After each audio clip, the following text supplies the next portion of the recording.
Menos ganas de currar.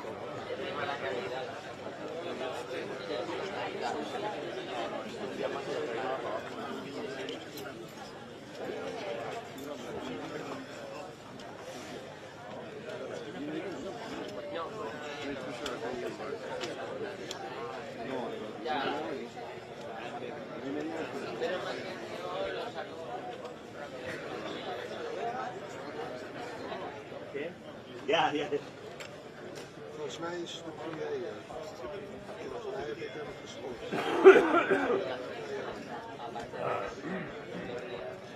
Más caótico. Mensen, ik denk het. Cualquier chisme de este,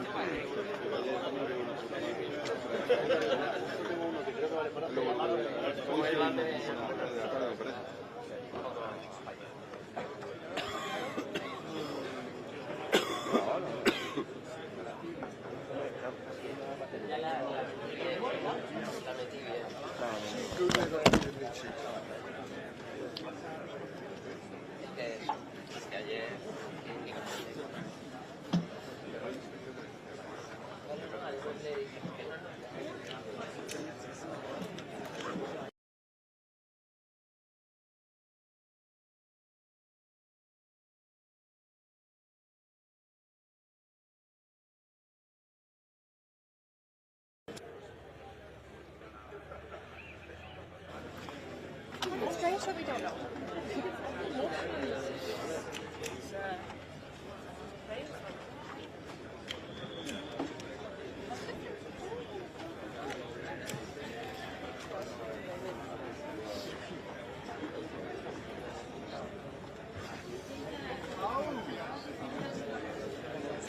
NOS komt niet voor de herhaling.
Está por aquí, si quieres que te tire otro. Claro.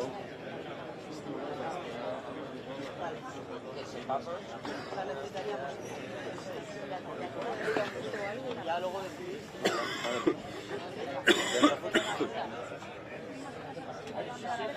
¿Cómo lo haces?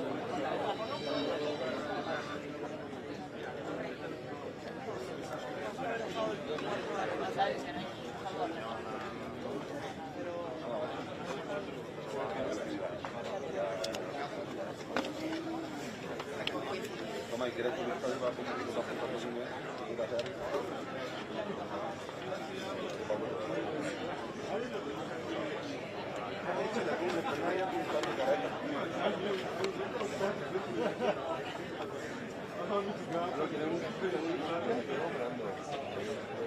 Unas cuantas, pues, te digo que has desayunado.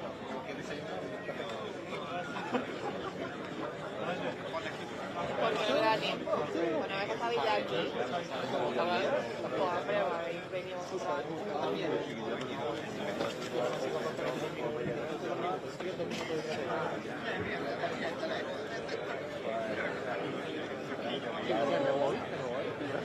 Ya tienes que tú le dices que me voy y se pone a preguntar a la lectora.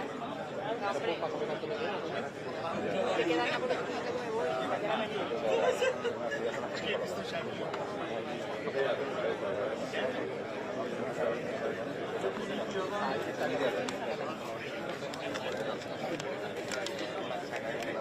Mira, con la luz esta.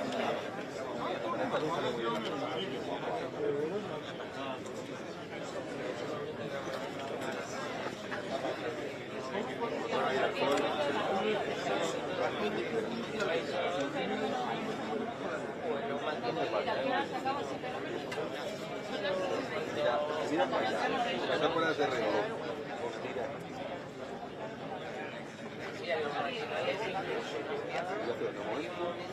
Sí, sí, sí. Yo creo que va una cosa.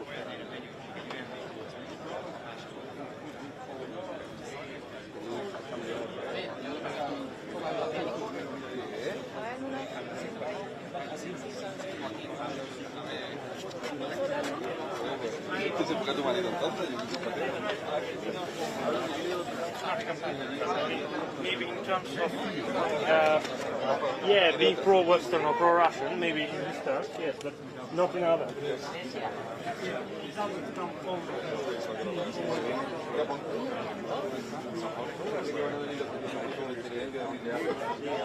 I was like, this is not going to be language.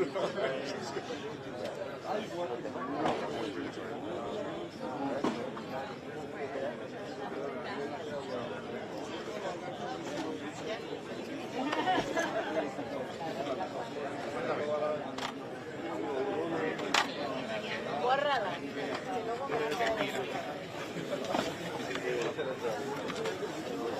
Yo porque estás acabado de mirar algo, no te quería pasar. ¿Está chichando?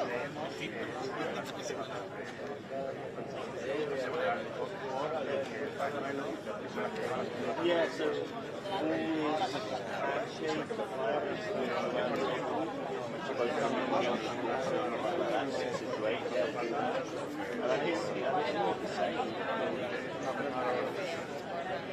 No borres mi cámara.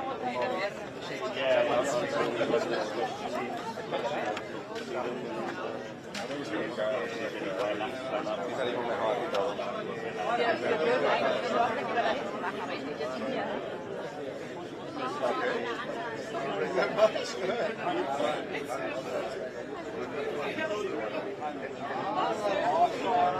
Está así salimos bien.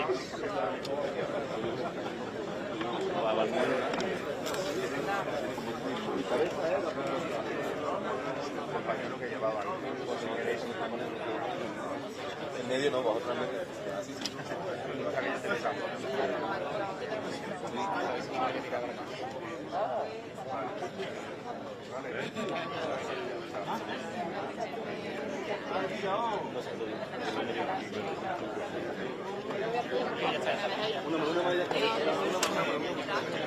Una más.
¿Qué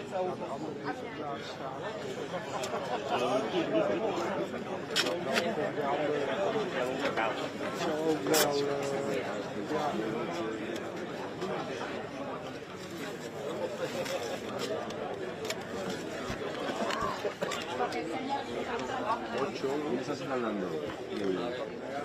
Sánchez Manuel por ahí.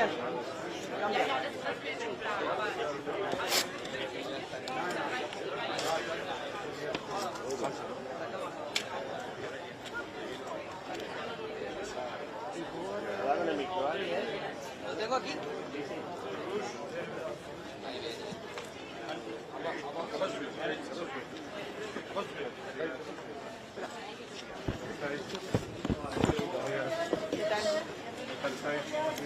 Presidente, ¿qué espera de inmigración hoy, del pacto de inmigración? Es lo que yo esperaba, ¿eh? Lo que esperaba. Ayer nos emplazó a la prensa. Muy bien. No, paseo, ¿eh? ¿Qué tal?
Ya, eso sí. Pero claro, aquí en la no había... No, no matar.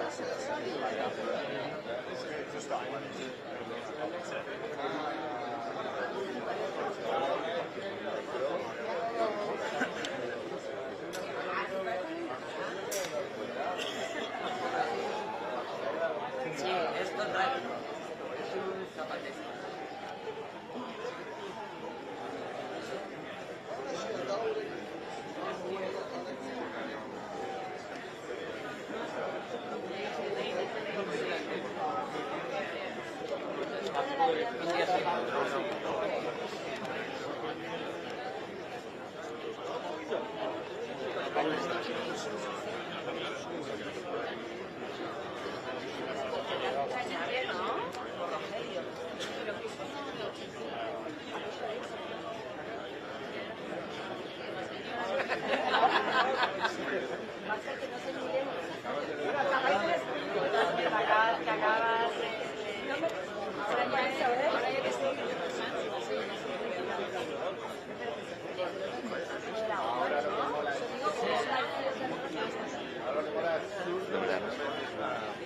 Pues ahí, desde luego, no le va a hacer. Cuando creíamos que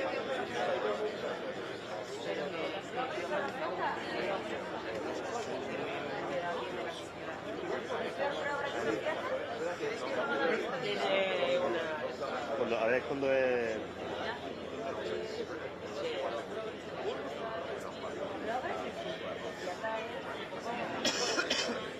Es el jueves, ¿verdad?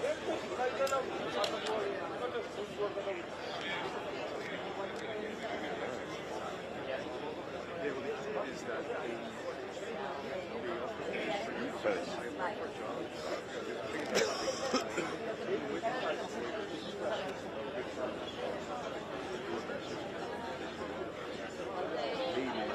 De televisión hoy nada.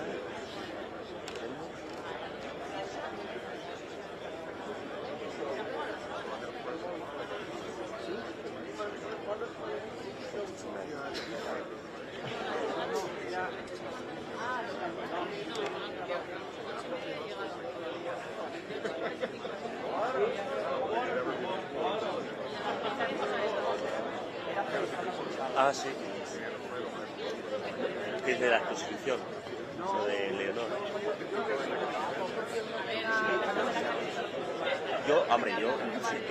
Yo he oído que quiere esperanza.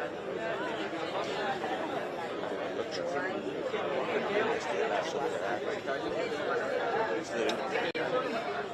Que no me hace.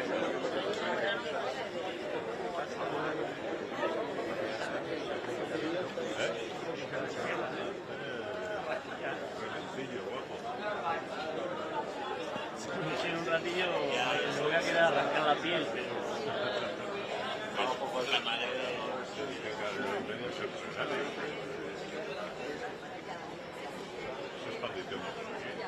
no, Javi. Estoy diciendo a las 9:30. Es el plenario, ¿no?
ser missatge concedete.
Serdecznie. Szanowni Państwo, po wczorajszych wieczornych dyskusjach i przed dzisiejszymi warto podkreślić jedno.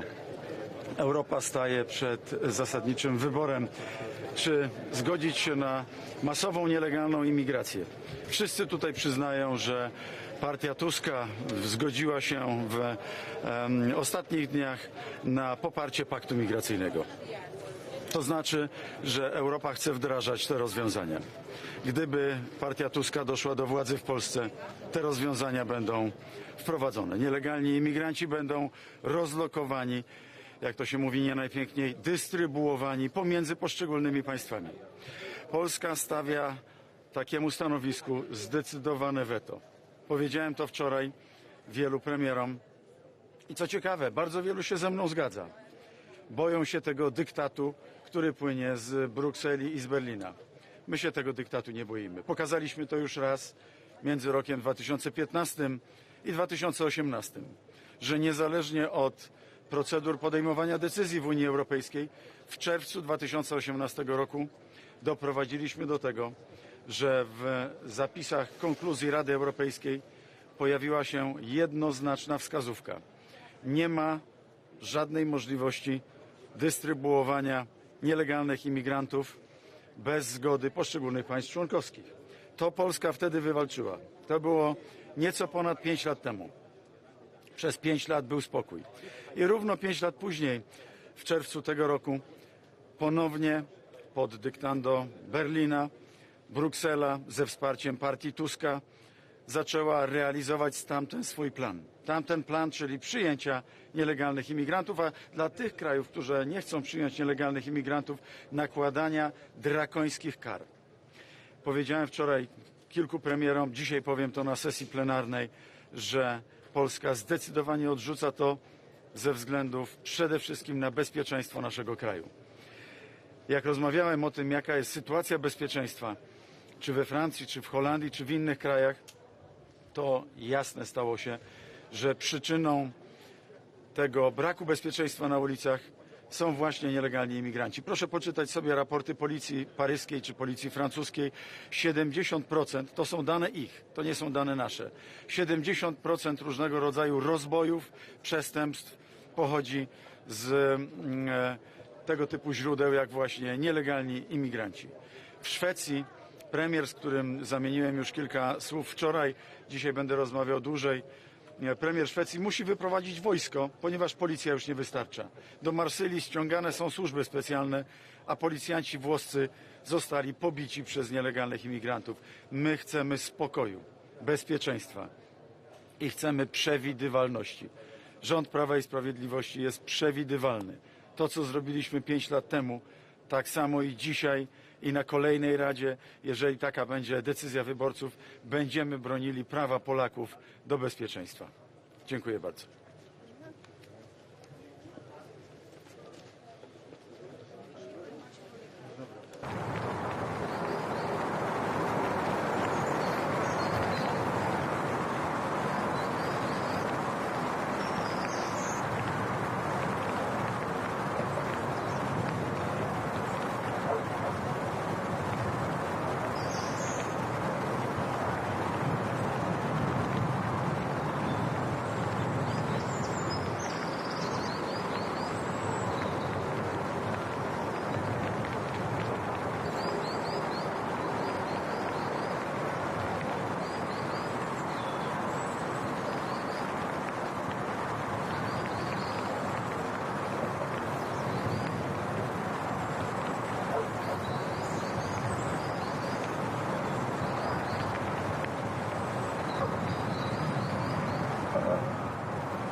This way, please.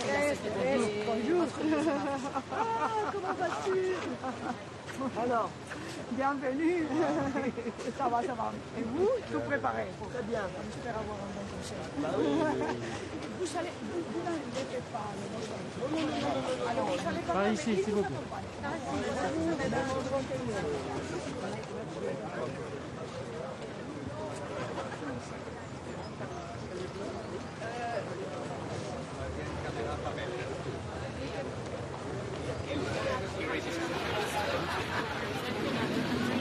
Hello. Hello. Good morning. Hello. Good morning. Hello. Hello. We know that also the enlargement was discussed today, so about that. Is the European Union ready for... This will be an important European Council meeting because it's the starting point of the debate on the strategic agenda. And we understand that it's important for us to clarify a few points. First, what do we want together in the future? What are our priorities? What are our common policies in the future, taking into account the prospect of the enlargement? Point two, how do we decide together? And point three, how do we pay for our priorities and for our common initiatives in the future? Important debate. Enlargement means that the candidate countries, they have reforms to implement. They know what they need to do. And on our side, on the EU side, we need to get prepared. And this is the first time for many years that we have such a high-level debate on such a fundamental topic, on such a fundamental question. Mr. President, can a document between Azerbaijan and Armenia be effective without Azerbaijan's participation? And also, the declaration yesterday, it mentioned the right of Armenians who left Karabakh to return home. Does this right also encompass the rights of hundreds of thousands of Azerbaijanis who were forced to leave Armenia many years ago? We had a very good debate yesterday with Nicole Pashinyan together with Olaf Scholz and Emmanuel Macron. We issued a very clear communiqué, and a point is extremely important. I have decided to invite both leaders by end of October in Brussels, and both leaders agreed to come by end of October in Brussels for this meeting. And we will work very hard to make progress in the field of the normalization between Azerbaijan and Armenia, because I repeat again that the EU has no hidden agenda, that we want to work for a South Caucasus that prosperous, that's stable, that's predictable. This is our common goal, and we will do everything using all the European tools to encourage both leaders to make an agreement. And I mentioned yesterday what are the three fundamental principles to make an agreement, and especially the fact that it must take into account the mutual recognition of both sovereignties and territorial integrities. One last one. Countries for the European perspective, they have to prepare, but European Union itself is ready for enlargement. If we open this debate, this is because we know and we understand that we need to get prepared. And the three questions I've mentioned, in my opinion, are the framework for this political, democratic debate. And it's healthy from a political point of view that the leaders with the strong legitimacy of each of the 27 European leaders start this conversation in order to try to converge, to try to identify what we should do in the short term, but also in the mid-term to make progress. And again, this is a starting point. You know that the purpose is to have some orientations under the Belgian presidency around the summer next year. Thank you.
Yes. They will tell you which one. Which point? Which one of the points?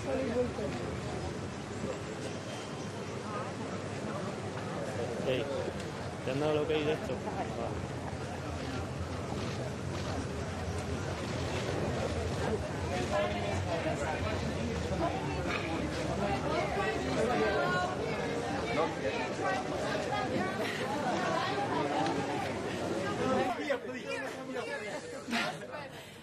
Yes, good morning. Good morning to everybody. So today we're going to have unofficial summit, but we have very many topics that we discuss. First is the strategic plans for the future. For us, it's very important that we increase the defense readiness of Europe. We have a war going on in Europe, and we have to prepare for that. That means also boosting defense industry, but it also means increasing the defense expenditure, because this is the reality that we live in. Then, of course, for the strategic agenda, it's also important to increase the competitiveness of Europe. What can we do in order to compete with other regions in the world? We have to decrease the bureaucratic burden that we have, and actually we have in Estonia many ideas how to do it, to use AI, for example, to cut the red tape and bureaucratic burden in this regard. And of course, regarding the AI, we also have to think about the possibilities that there are, not only concentrate on the risks. Other topic is the enlargement.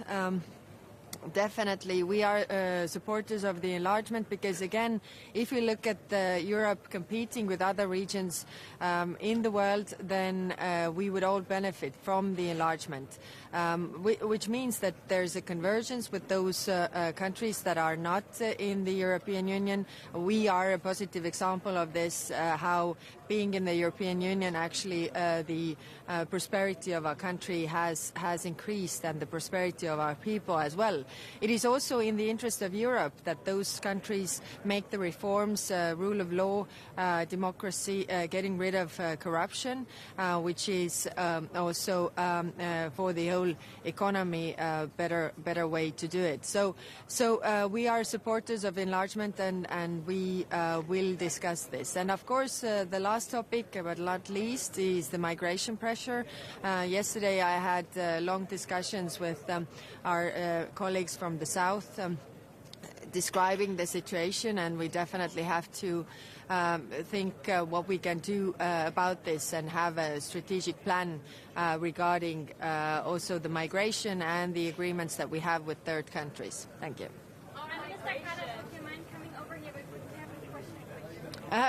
Okay, I will come later. On migration, about the date,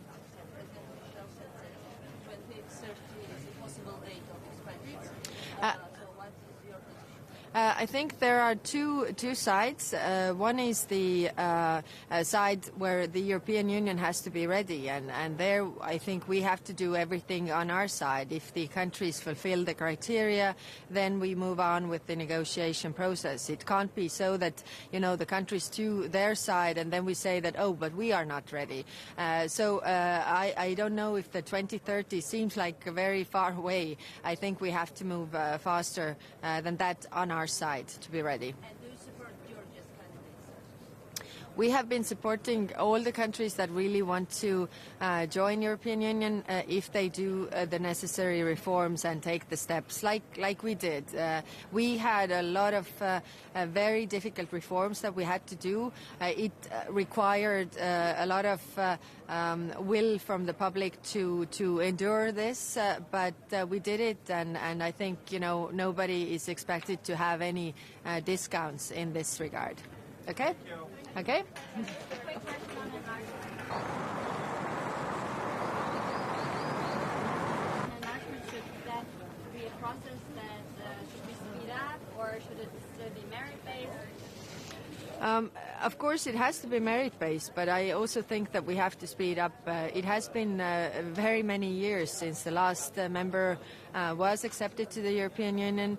If we think about our region's competitiveness towards other regions, then I think when we are bigger, when those countries that we actually also support financially right now are members of European Union, then the convergence happens and the prosperity of those countries also rises, and they don't need so much support anymore. So it is also in our interest.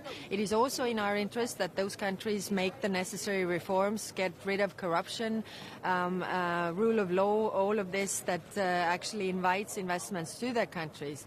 So I think it is also in our interest to accept new countries. And I mean, we can start with baby steps. There are small countries that we wouldn't even feel if they are members of European Union, but we show that we are open and it's not the closed club. Yesterday we had the European Political Community, a lot of countries that are aspiring to be members of European Union, and I mean, Montenegro, there are different countries.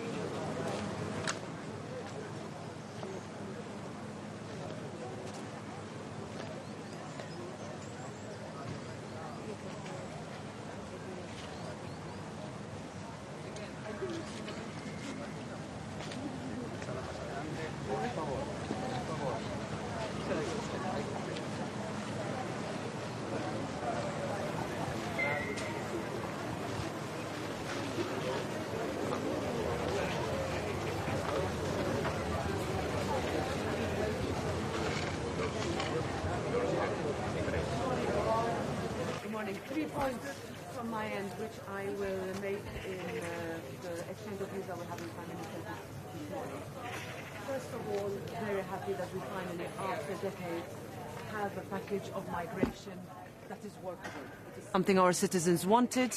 We now need to work on the legislative work so that by the end of the mandate, when we go as a whole continent to the European Parliament elections, we will be able to tell our citizens that we delivered on migration. Still a lot of work to do, still a lot of distance to get closer with, but I'm confident and the European Parliament will work very hard to deliver on this. Secondly, yesterday we met with our European partners, our neighbours, with an idea to deepen and widen the European Union. With that means that we need to reform. And I think it's time, high time, for a conversation of the European Union to say, what do we need to do? What works currently for 27 will not work for 32, for 33 or 35. We need to be credible in this process, and I think yesterday gave us the right impetus to be able to do that conversation in time for the European Councils of October and of December. Reform is about our strategic autonomy. The same we will say about our budget.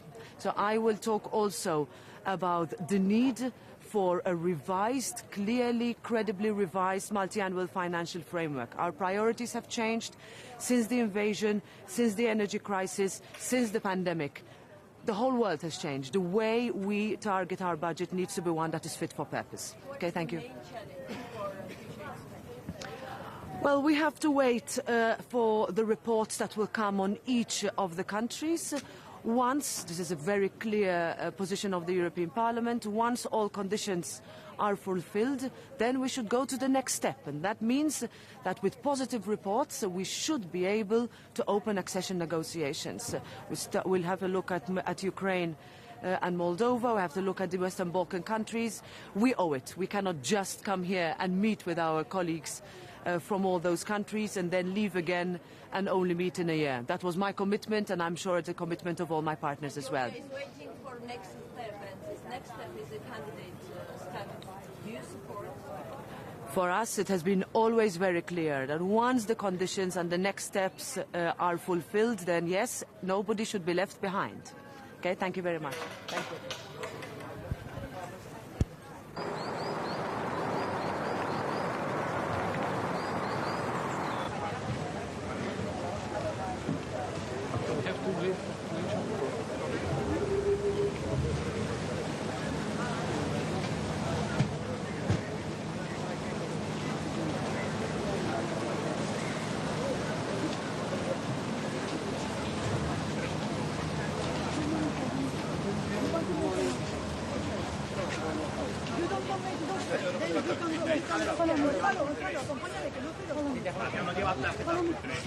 No pasa nada, no pasa nada. No, que tenga amarillo, No, tendrá a lo mejor la del 4, tal que luego es arriba, no te preocupes.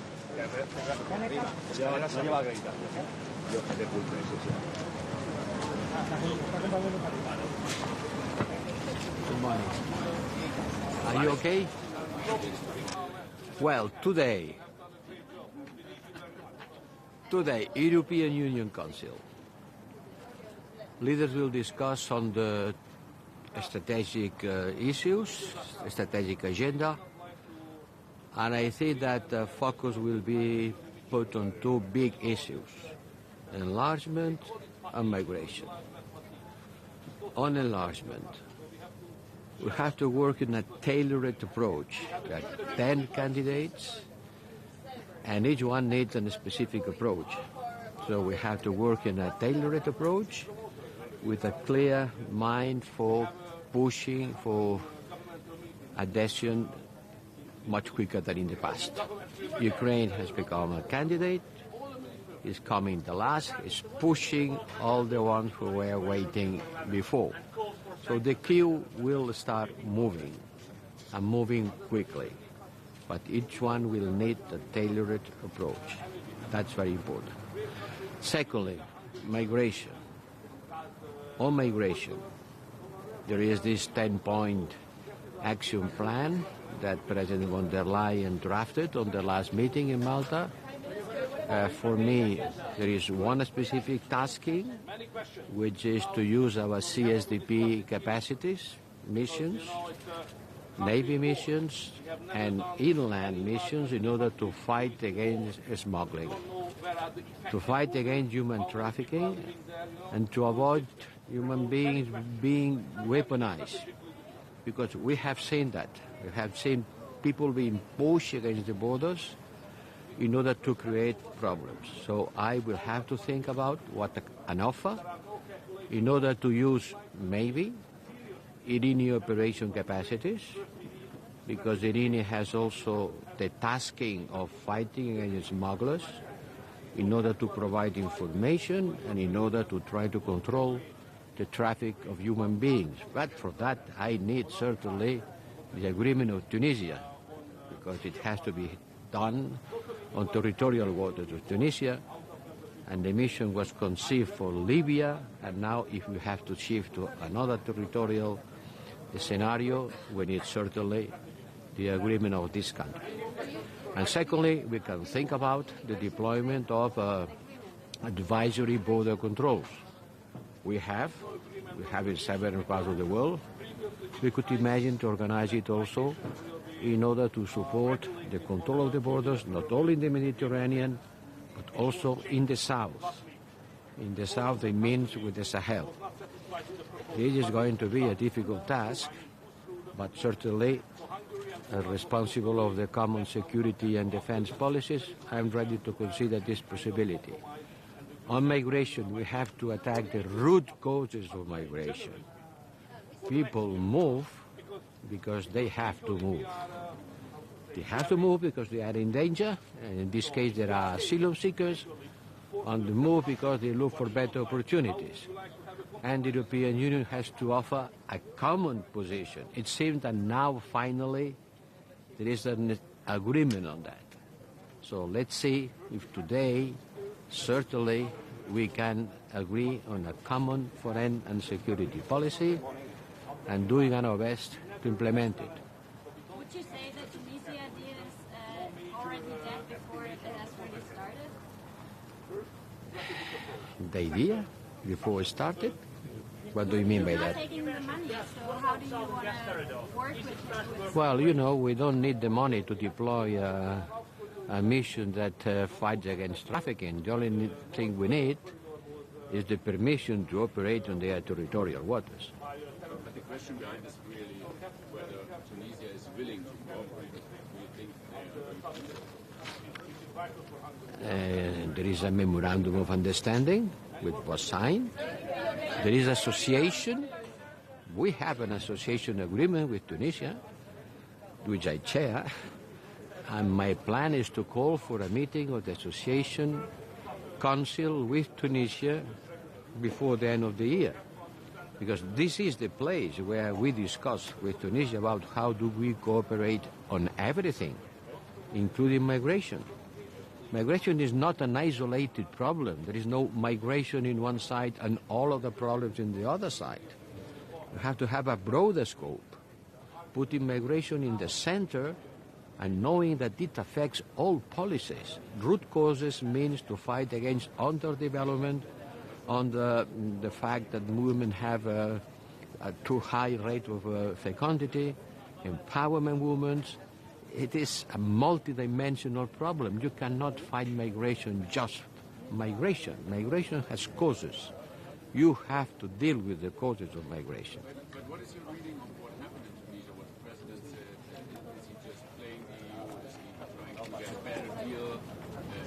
Negotiate? Well, that's I cannot speculate about. You're not only working on Tunisia on the deals, the EU is also working with Morocco, with Egypt. So if these countries not only want money, what else can the EU offer to make deals? It's not just a matter of giving money to stop migration. It's a much more complex problem. Thank you.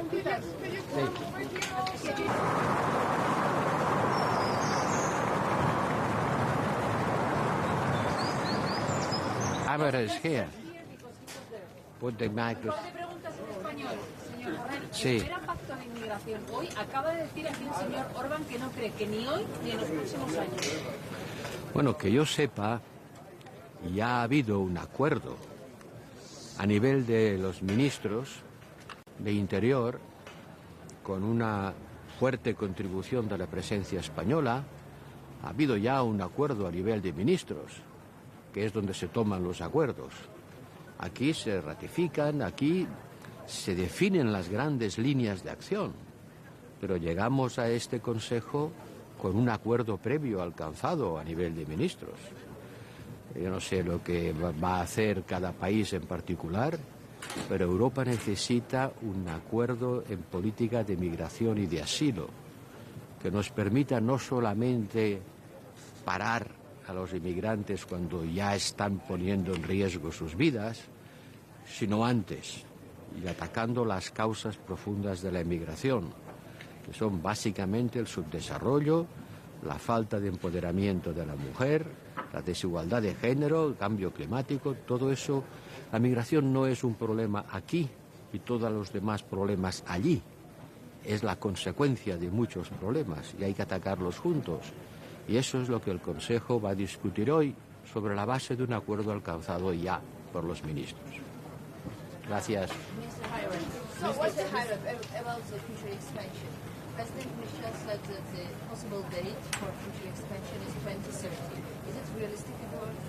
Look, it's good to have a target.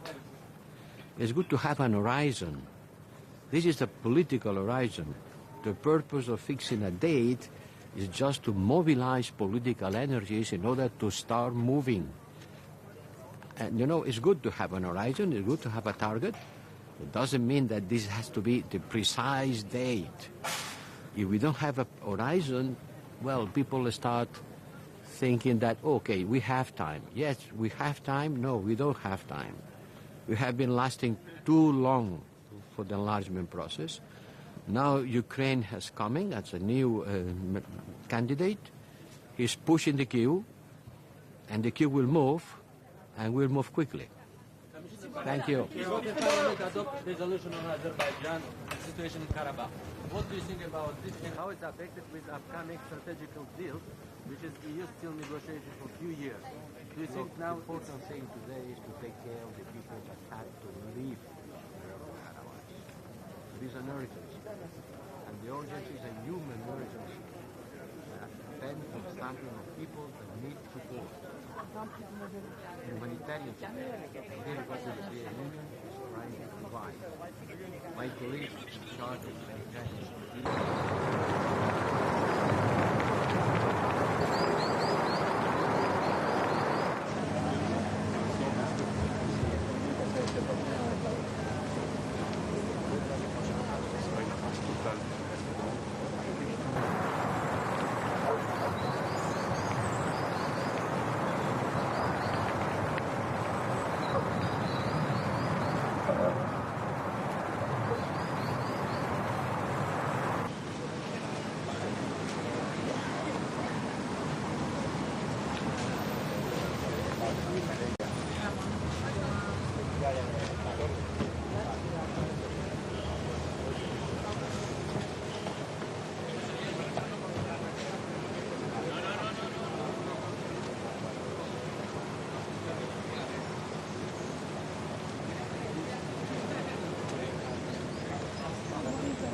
They tell you which one, and then you go for the question.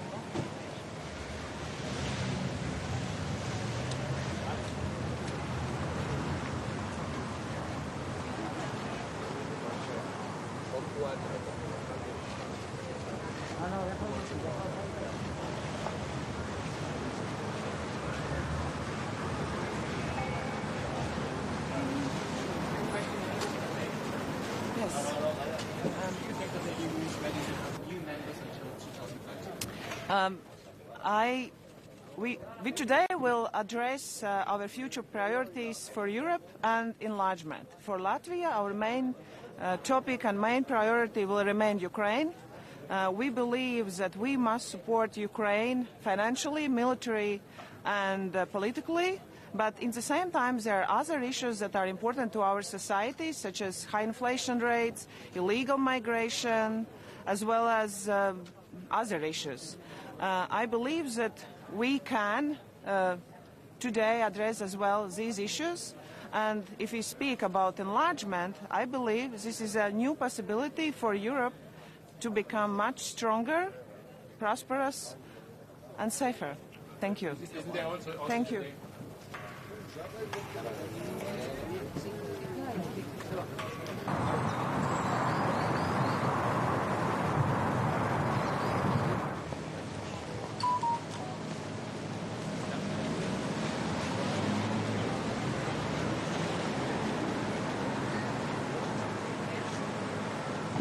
More or less on time. I see that other colleagues are still in the How did you do intend to organize this? All round debate, one intervention? No, this is presidential. Yeah, but maybe you know. But the idea is I understand that it will be like the big popular debate. So first, strategic new strategic agenda and so on, divided into parts, and then the second one is more enlargement, but it will be more debate about enlargement, how to prepare and everything. And then when you finish all this debate, this is, I understand, migration and employment. You can make it short, And enlargement is much more. No, enlargement will be before migration, before Ukraine. But maybe it's not like that. Because we see the president.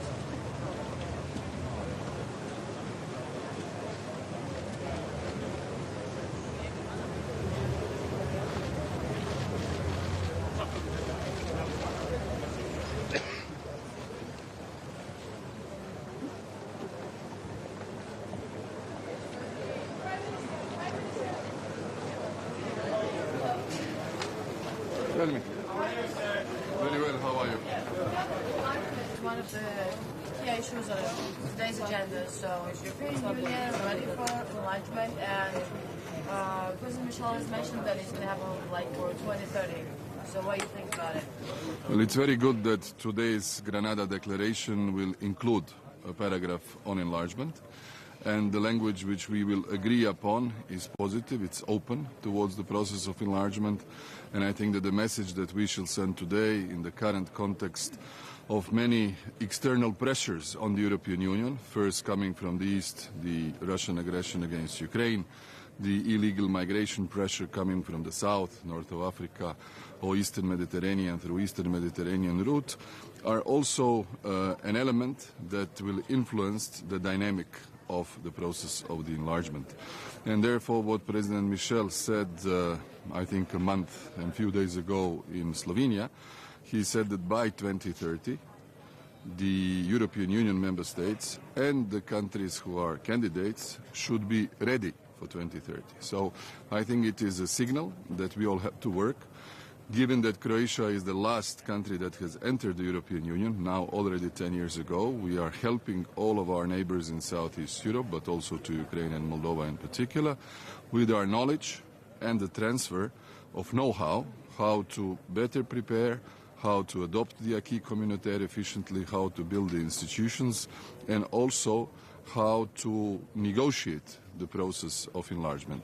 During the Croatian presidency in 2020, we changed the methodology from 35 chapters to a number of clusters, which makes the process more political, more visible, I would say even for the public, in an easier manner recognizable. And that's why we shall support the efforts of those who would like to join. Prime Minister George is willing for the candidate status. So Yes. what's going to happen in December? How do you think? Will Well- you say yes? Well, first of all, Prime Minister Irakli Garibashvili visited Zagreb this summer. We had an excellent conversation. We are also supporting Georgia's efforts. The key element here is the report that the European Commission will, I think, publish at the beginning of November, which will be the basis for discussion for every single country in the process. And therefore, I think whatever they can do with all the conditions that were outlined at our previous councils can help for more concrete decisions in December. Do you think the situation with Saakashvili in prison is affected to this? Well, this is the position that is always mentioned, but it will not be the element that will influence the report to a substantive manner. Thank you. Thank you. All the best.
Good morning. So you go to Mexico? Yes. Which year? Which intention? They'll tell me. Good. Yeah, yeah.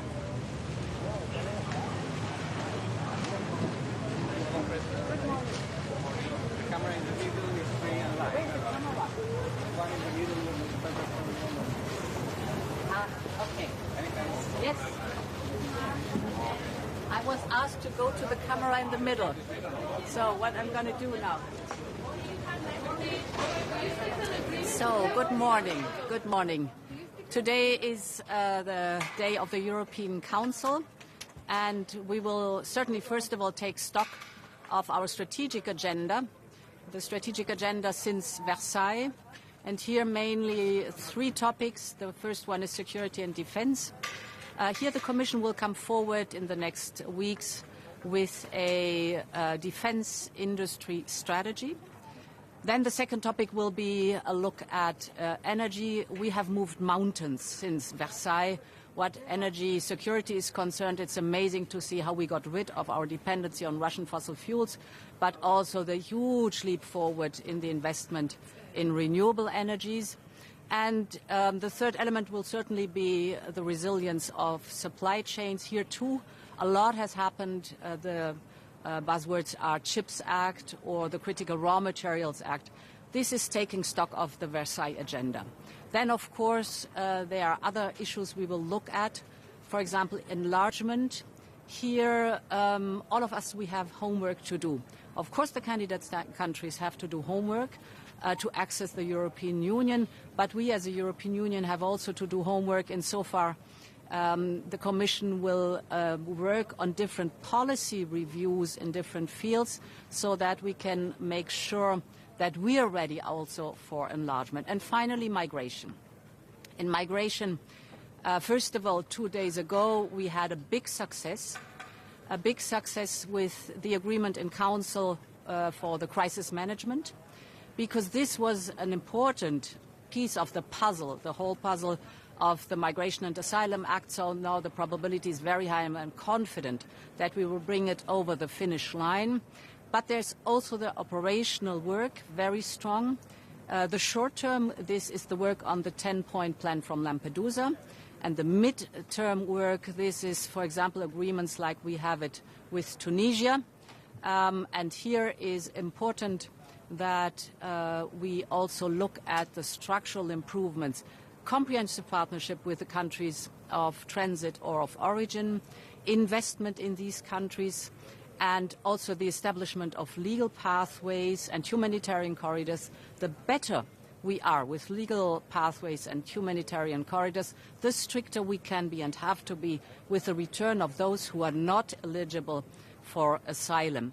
Because one thing must also be very clear, we have our international obligations, we will fulfill them, we have done that in the past, we do this now, but we as Europeans will decide who comes to Europe and under what circumstances, and not the smugglers and traffickers. Madam President, yesterday you met with Georgian Prime Minister as we are waiting for Commission and decision and recommendation for European Council. What will be your main message today for Georgia? Yes, we have taken stock of the progress in Georgia. Lots has been done. A lot is still to do. So the main message is take the opportunity now, give it a push forward, and be very clear in the reform process and the policies that we have agreed. Madam President, what's your message to countries here?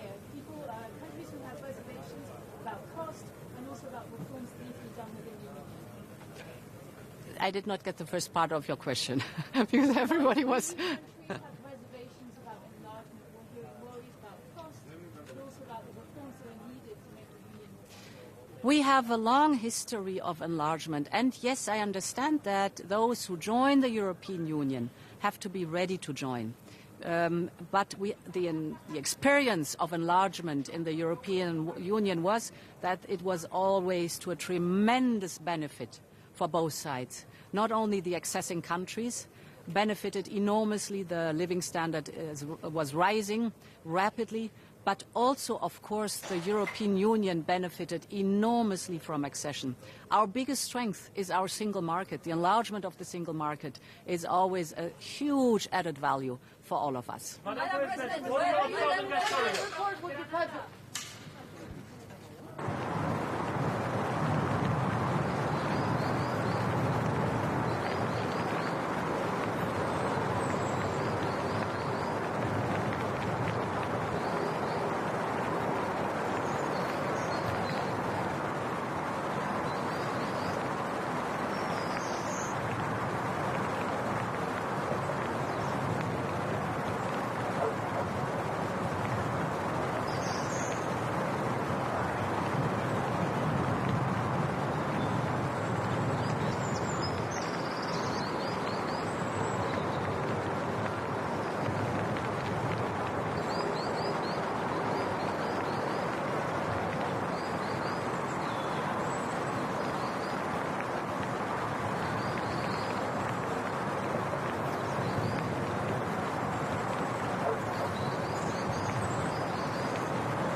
Guten Morgen. Das ist heute ein ganz wichtiges Treffen, bei dem wir uns hier unterhalten über die Zukunft unserer Europäischen Union. Es geht im Wesentlichen um die Frage der Erweiterung. Wir wissen, dass wir uns vorgenommen haben, jetzt endlich nach 20 Jahren, die das schon zugesagt ist, die westlichen Balkanstaaten in der Europäischen Union aufnehmen zu können, dass wir das vorhaben mit Moldau und der Ukraine, dass wir auch perspektivisch Georgien dabei sehen.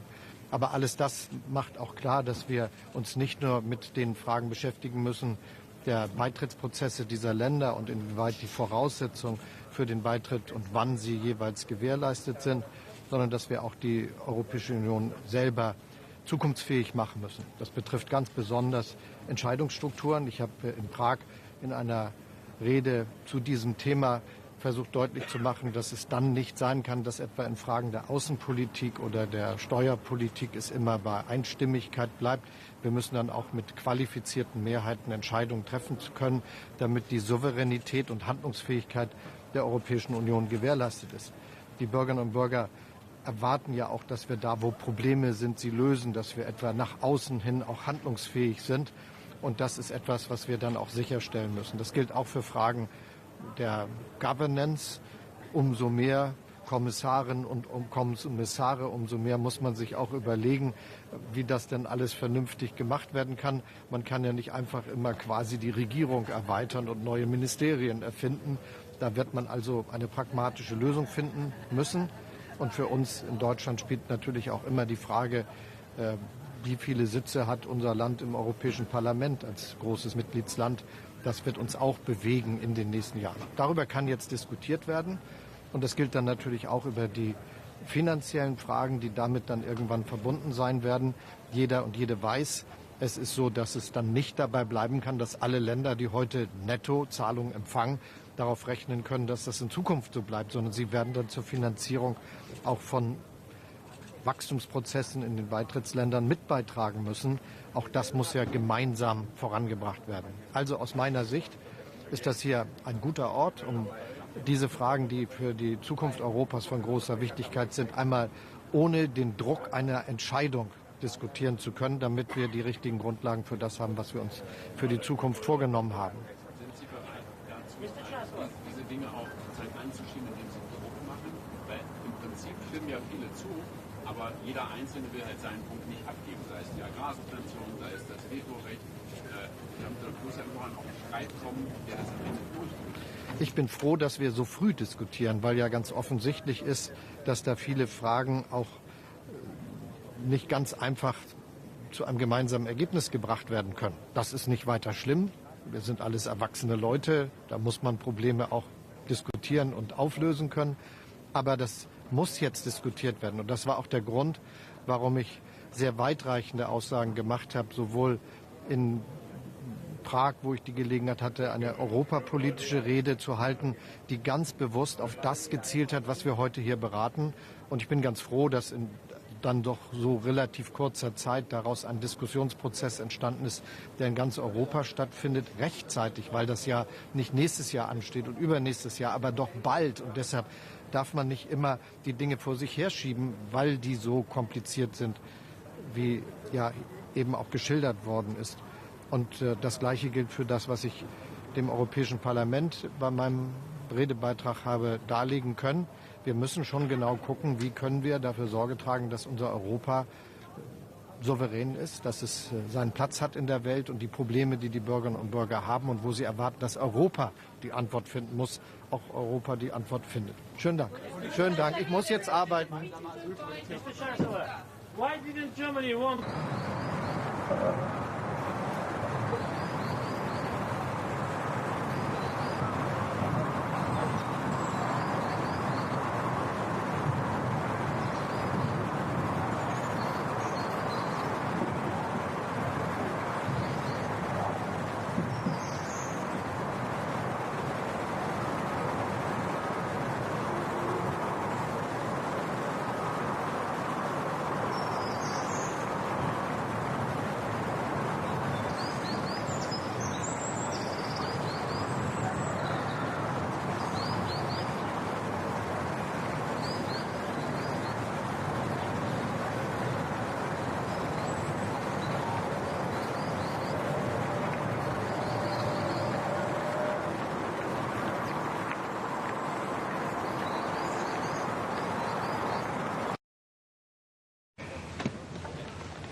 You make those steps.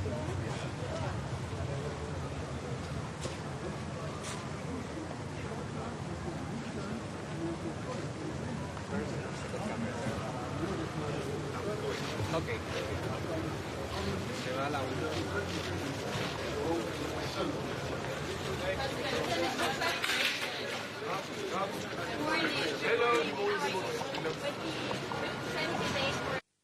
Edina pot, kako urejati, kako učinkovito upravljati z migracijami, legalizacija. Spravi, čim več migracij, ker te bojo vedno so bile, vedno bojo, čim več teh migracij spraviti skozi legalne oblike, ki vključujejo tako trening centre, ne samo z vidika jezika, ampak tudi z vidika veščin na samih lokacijah izvora, spravi v državah izvora, konec koncev Evropa potrebuje delovno silo, in potem tudi legalne načine, kako pomagati tem ljudem, da pridejo do tudi služb in domov v Evropski uniji na popolnoma legalen način. In to na način, da se prvič izognemo kriminalnim združbam in drugič, da ljudje, ko pridejo, dobijo čim prej dejansko delo, ki jim tudi ustreza. Hvala lepa. Hvala lepa. Hvala.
Slovakia yet, so let's see what happens in terms of government formation in Slovakia.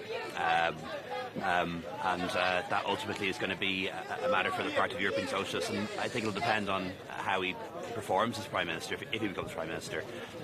That's really going to be a matter for them.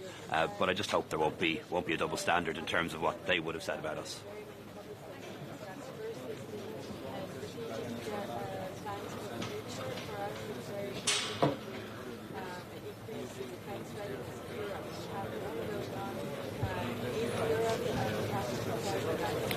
No, I'm very ambitious about enlargement. I think some countries, particularly some of the countries in the Balkans, have been asked to wait too long. I think we should speed it up.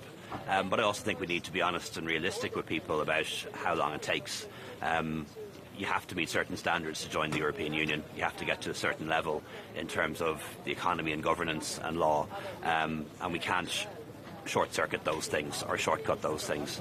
So from the point at which you become a candidate to the point at which you actually become a member, it's many years. But I'm very enthusiastic about future enlargement. One of the great things about having the European Political Community meeting here yesterday was, I had a chance to speak to the Prime Minister of Albania, the Prime Minister of North Macedonia, the President of Montenegro, and to be able to say to them that Ireland is very much behind them when it comes to their bid to become members, and then also briefly when I spoke to President Zelensky yesterday to reassure them and the Moldovans too that Ireland will favour the beginning of negotiations with them in December, provided the Commission recommendation on that is anyway favourable.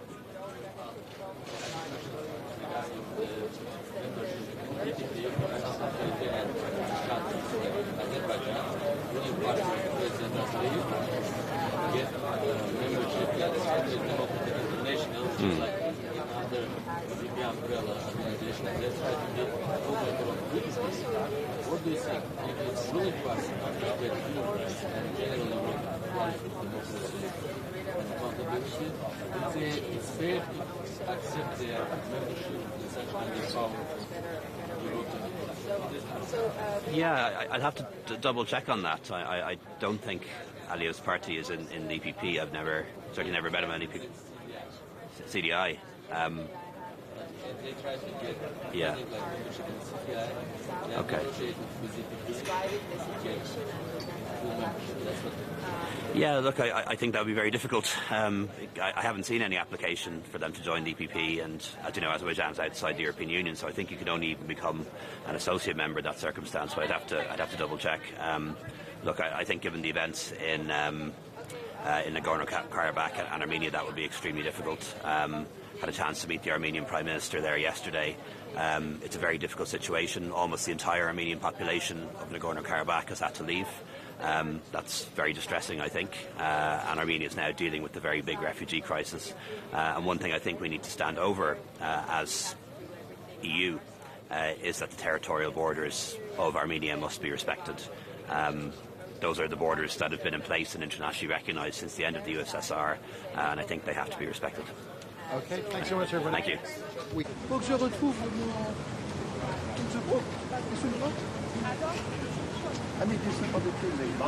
Ok, c'est les restaurants.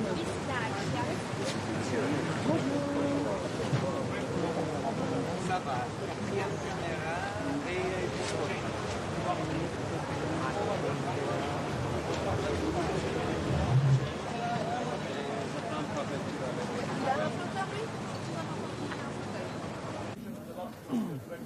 So, das ist kein Kurs. Ja? Das ist kein Kurs, die Kriterien. Und die Kriterien müssen erfüllt sein. Ob das mit der droit, ob das gegen Korruption ist, da kann ich nicht einfach so, aber das ist egal, weil du Potenzial ist für Konfliktsituationen. Dafür sind dann zum Beispiel die Reunion von gestern mal mit PC gut. Weil für darauf zurückzukommen, ich hatte gestern ja eine Reunion über Multilateralismus, wo ich so zu 11 Ländern, von den 11 Ländern sind am Anfang 4.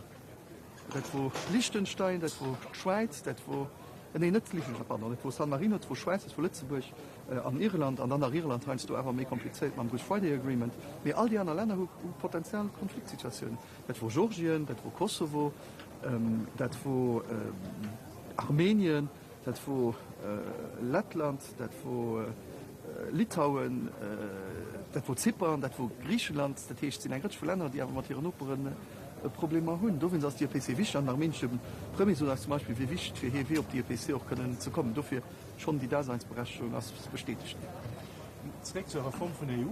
Wie muss die Reform auflaufen? Kann eine EU-Erweiterung kommen, ihre Reform, also da muss vertieft Reform kommen? Dann machen wir es besser, zu den Ordnungen am Haus in Tiere groß abmischt. Der Fall ist, es sind verschiedene Regeln, wo man muss darüber diskutieren, wie man funktionieren. Weil wir sehen ganz oft, dass man zu 27 scheint du Geiselgeholt gibt von dem einen oder von dem anderen. Da muss neben Mechanismus finden, wie ihn einfach weiter könnte, nicht dass es für verschiedene Länder dann nicht geht, das für alles zu blockieren, die Projekte europäer zu blockieren. Mit da sind nach Hausaufgaben da, für allem mit Kriterien, und die Kriterien kann man nicht über Bord gehen, auch von Situationen kritisch ist. War das die wichtigste Reform, die als erstes umgegangen ist? Für mich ist das nicht Respekt vor Regeln. Wir haben da spricht zum Beispiel monetaire de droit, dass wir dort Regeln nicht streng gesehen, dass durch finanzielle Sanktionen, also nicht Sanktionen, wie so ein von nicht überwiesen gehen, von Etat droit nicht respektiert wird. Wenn am Punkt der Pindorsal von den Werten von der Europäischen Union schon nicht mehr respektiert gehen, am Anfang mal da mit Hund sind, am Anfang irgendwie Zahn, die Bilder aber nicht beißen kann, haben wir auch ein Problem. Jetzt mit der Unanimität, du hast Lützburg schon was bestimmte Moment, wo geht immer mit den Zahlen. Ja, noch immer. Noch immer. Wo sieht dann dort die Limiten, nach wo müsste vielleicht abgegeben? Wenn man will, als europäisches Kontinent eine Rolle spielen, dann muss man auch international eine Rolle spielen. Das ist die Außenpolitik zum Beispiel von den Punkten, wo wir der Meinung sind, dass man schon mehr könnten, die Unanimität aufschaffen, wird auch die europäische Position stärken an der Welt. Am Moment sind wir ganz oft ein Kakaoett auf der internationalen Bühne. Wir sind ein ökonomisch ganz starker Kontinent, aber politisch war immer viel mehr, wie das, was wir am Anfang repräsentieren. Weiter Thema heute das Migration. Wie ist die Position von der aktuellen Regierung? Du hast ja einen Akkord gefunden, das Volk auch stehen weiter, den in die richtige Richtung geht. Für uns ist wichtig, dass die internationalen Menschenrechte auch respektiert gehen. Aber tatsächlich, Kapazitäten sind auch nicht illimitiert. Und dafür muss ich gucken, wie eine Region kann finden. Im Moment ist es mal weitergegangen. Da gehen die Gespräche da weiter mit das zu Brezel, das war nach Korfondkin, das war schon nicht garantiert. Da muss man gucken, ich weiß, dass verschiedene Länder ganz zäh sind, die frohe Solidarität kann les arrange. Und dann da nicht eine Geometrie variabel. Und dafür brauchen wir auch einen permanenten Mechanismus. Mit dem respektiert die Menschenrechte. Das muss ich nur gucken, wann er ganz definitiv definiert ist. Der Fakt ist, die will nicht auf Flüchtlinge, also den Gefühl zu gehen, wie wir kriminell auf Flüchtlingen zu Summe geben an den Satz gesagt gehen, als nicht richtig, fand ich. Es muss in Prozeduren aber respektieren. Dublin muss auch funktionieren. Wir sehen, dass Dublin nicht funktioniert. Wir haben als Regel gehen, wir sehen, dass die so nicht funktioniert. Wenn sie muss in Euro gucken, für da verschärft zu gehen. Die tut, was auch bei uns zu Lützburg gehen Limiten. Bei uns zu Lützburg gehen doch Limiten. Wenn kein Platz mit uns ist kein Platz mit du. Und wir sind immer solidarisch, so viel wir können. Wenn nicht geht, dann geht es nicht. Und dann muss ich von anderen Ländern die Solidarität auch erwarten, die aber den europäischen Projekt so noch bringen. Die letzte Summe von den Wahlen zu Lützburg, mit welchem Gefühl kommt da hin? Also eventuell auch Gefühl, vielleicht, dass es die letzte Summe, die ich als so gewählten Lützburger Premier lebe. Das ist die Wähler dieser Sonden. Ich habe die Chance, die letzten 10 Jahre hier uns Land zu vertreten. Das ist nicht um mir zu sagen, ob das gut oder nicht gut war. Auf jeden Fall wir als Positionen können verteidigen. Wir von allem ein europäisches Projekt können noch weiter schaffen an den Limiten, die wir haben. Das ist die Fehler nicht so, ob ich nach 5 Jahren die wo Brüssel kommen oder nicht. Ja nicht respektiv von der Wäschen der EU bei die letzten Zwecke. Die Friedensprojekt aber an intern. Wenn wir gucken, zwischen den 27, wir rundherum überall Konflikte. Überall. Armenien sitzen halb CPR in der Europäischen Union. Kosovo, Serbien sitzen am CPR in der Europäischen Union. Und die Europäische Union haben fertig seit dem Zweiten Weltkrieg, aber innerhalb in den Ländern, an denen es mal einfach als regelmäßig gesehen hat, etwas abgebaut hat, Frieden zu tun. Am Anfang aus Europa für allem ein Friedensprojekt. Das ist schwer, weil direkt rundherum, also in einer Konfliktsituation, dann schaffen, dass man den Friedensprojekt immer hochhalten, an den Woche, an dem wir diskutieren, für immer fertig hochhalten. Und als Premier kann auch als Außenminister. Aber das ist machen wir, die Wähler dezidiert, was meine Rolle ist für die nächsten 5 Jahre. Ich will probieren, mein Bestes zu machen. Wo kein einfach Jahr, wo noch kein einfach Jahr für ich. Mit die letzten 5 Jahre, wo Covid hat, wo eine Energiekrise hat, wo eine Inflationsjahr. Ich will probieren, mein Bestes zu gehen. Wenn die Wähler meint, hat den besser gemacht oder die will besser die nächsten 5 Jahre machen, dann ist das so. Voilà. Ja. Ich habe noch eine Frage zur Erweiterung von der Sterne. Ich meine nicht, dass an dem eine Message geht, ja, es geht schwer bis 2030, wir wissen noch nicht wirklich, dass die Reformen auf verschiedenen Ländern, wie an der Ukraine zum Beispiel ganz stark ist, ausbremst. Und das nicht ein Frage von Ermutigungsmessage müsste kommen. Ja, wir müssen den richtigen Equilibrium finden, Herr Velasquez. Auf der einen Seite, also nicht zu demotivieren, aber auch die Leute keine falsche Hoffnung zu geben. Und da ist eine Woche schlecht Zeichen, wenn man alle Leute so, die sieht bald drum, wie just nach der Tour, und da fehlt einfach noch etwas, nur Kriterien, wenn die bis erfüllt sind, dann ist der Moment.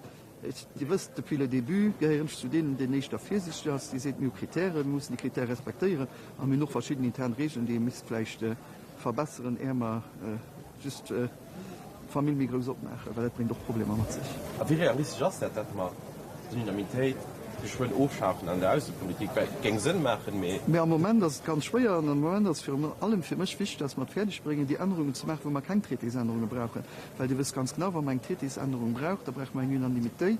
Da sind verschiedene Länder, werden Referendum noch organisiert gehen, und auch verschiedene Länder werden express alles blockieren. Da wenn sie mal auf den Tisch legen, alles, was wir können machen, ohne Tätigkeitsänderungen, ich meine, dass wir da schon einen dicken Schritt noch viel gemacht haben. Voilà, ihr schönen. Gesehen mir Reis gegen halber Ring. Okay. Ist das gut? Ja, ja. Ich weiß nämlich nicht, oder halber geliefert? Halber 2 geht durch. Ja, wir müssen just gucken, Sie sind nicht flexibel. Hey, sorry für gestern, aber ich bin du fortgegangen. Nee, ich bin heute da noch. Komm mal zurück. Okay. Nee. Alors, bienvenue. Ça va, ça va. Et vous, tout préparé? Très bien. J'espère avoir un bon conseil. Vous savez, vous n'avez pas le alors, vous savez pas. Par ici, s'il vous plaît.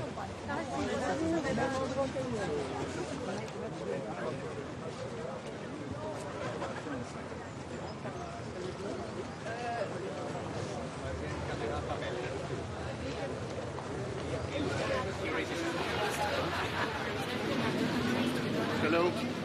Hello, good Hello, hello. Good morning. Hello, hello. Hello. We know that also the enlargement.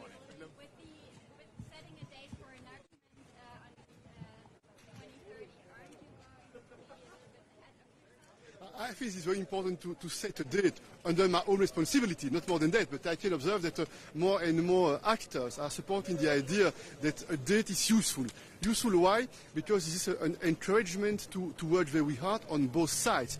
Without a date, there is a temptation to procrastinate, what we did a lot the last 20 years regarding the Western Balkans, for instance, and I have the impression that what's important today, this is not really the date. What's important today is the fact that we start in-depth talks among the member states, the leaders, with the strong legitimacy of the leaders, on what we need to do to get ready. And there are three questions. This is, in my opinion, the framework for this strategic agenda debate. What do we want to do together? What are the priorities? What are the policies? Point one. How do we pay? Difficult question when we are talking about money. This always complex and difficult, and it's a starting point today. We will not decide today. We will start those efforts to converge from a political point of view.